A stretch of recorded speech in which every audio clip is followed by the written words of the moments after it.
মহাবিশ্বের সবচেয়ে উজ্জ্বল বস্তুর সন্ধান পেয়েছেন একদল জ্যোতির্বিজ্ঞানী।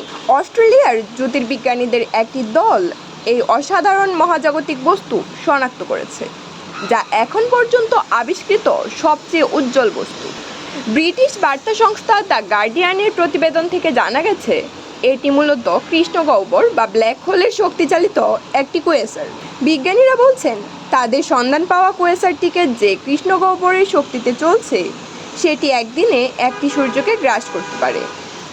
এর আগে এমন দ্রুত বর্ধনশীল কৃষ্ণগহ্বরের সন্ধান পাওয়া যায়নি বলে দাবি করেছেন বিজ্ঞানীরা। খবর অনুসারে বিশাল এই কৃষ্ণগহ্বর চালিত কোয়াসারটির উজ্জ্বলতা আমাদের সূর্যের তুলনায় 500 ট্রিলিয়ন গুণ ছাড়িয়ে গেছে।